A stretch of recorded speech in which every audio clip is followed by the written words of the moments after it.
எல்லாரும் எப்படி இருக்கிறீங்க? ரீசெண்டா சென்னையில ஒரு இன்சிடென்ட் நடந்தது. ஒரு 8 இயர் ஓல்ட் பாய் வந்து ஸ்விம்மிங் கிளாஸ் டைம்ல ட்ரவுன் ஆயிட்டாங்க. என்ன ஒரு ஜாய்ஃபுல்லான எக்ஸ்பீரியன்ஸ் இருந்திருக்கணுமோ அது வந்து ஒரு அன்இமேஜினபிளான ஒரு ட்ராஜடியா மாறுச்சு ஒரு ஃபேமிலிக்காக. ட்ராஜடி வந்து இப்போ அந்த ஃபேமிலிது மட்டும் கிடையாது. இனிமே ஸ்விம்மிங் கிளாஸஸ்க்கு ஜாயின் பண்ண வைக்கிற எல்லா பேரண்ட்ஸ்க்குமே அது ஒரு ட்ராஜடி தான். சைல்டு வந்து ஒரு ரெகுலரான ஸ்விம்மிங் செஷன் தான் அட்டென்ட் பண்ணிட்டு இருந்தாங்க. செஷன் நடந்துட்டு இருக்கும் போது அவங்க அன்ரெஸ்பான்சிவா இருக்கும் போது தான் வந்து அதை நோட்டீஸ் பண்ணாங்க. வந்து இன்வெஸ்டிகேஷன்லாம் நடந்துட்டு இருக்கு, யார் மேல மிஸ்டேக்கு, இனிமே என்ன பண்ணணும், அத்தாரிட்டிஸ் வந்து அது எல்லாமே பண்ணிட்டு இருக்கிறாங்க. Beyond that investigation, we must pause and reflect. Swimming is considered one of the most important life skills.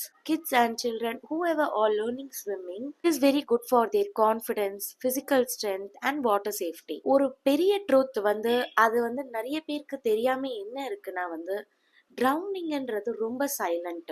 மூவிஸ்ல காட்டுற மாதிரி கத்துற ஷவுட் பண்றது அந்த மாதிரி ஒண்ணுமே நடக்காம it happens in silent. There is no shouting, no splashing.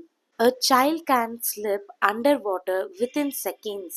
இதனால வந்து கான்ஸ்டன்ட் சூப்பர்விஷன்ன்றது ஆப்ஷனல் கிடையாது, ரொம்ப கம்பல்சரி. நார்மலான ப்ராக்டிஸ் என்னது? ட்ரைனிங் செஷன் அப்போ பேரண்ட்ஸ் வந்து பசங்களை ஸ்விம்மிங்காக விட்டுட்டு அவுட் சைட்ல வெயிட் பண்ணுவாங்க, trusting the facility staff to monitor the children. இந்த ட்ராஜடி வந்து ஒரு சீரியஸான கொஸ்டின்ஸ் கூட ரேஸ் பண்ணுது. அடிக்கேட்டான சூப்பர்விஷன் இருந்ததா? இண்டான லைஃப் கார்ட்ஸ் வந்து எப்பவுமே பிரசண்டா இருப்பாங்களா அங்க?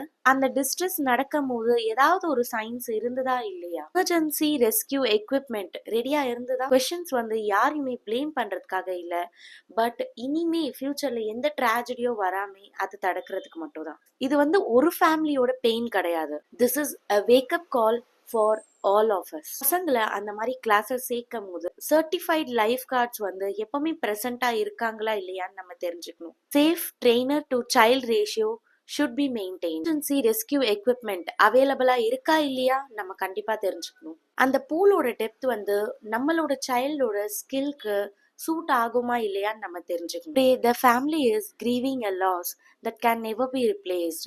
A child who left for the class and never came home. இது வந்து நம்ம ஒரு அவேர்னஸா எடுத்துக்கலாம், நம்மளோட ரெஸ்பான்சிபிலிட்டியா எடுத்துக்கலாம். Just protect another child. உங்களுக்கு தெரிஞ்சவங்களுக்கு இந்த மெசேஜை பாஸ் பண்ணுங்க. ட்ரவுனிங்ன்றது சைலண்டா நடக்கவே நடக்காது. ஒரு ஷவுட் நடக்காது, கத்துறது அதெல்லாம் எதுவுமே நடக்காது. இது வந்து ரொம்ப சைலண்டா நடக்குது. அதை பத்தி யாருக்குமே வந்து கேட்க கூட இல்லை. Stay aware, stay responsible and stay safe. If you have got any positive message in this video, please like, subscribe and share. Bye bye.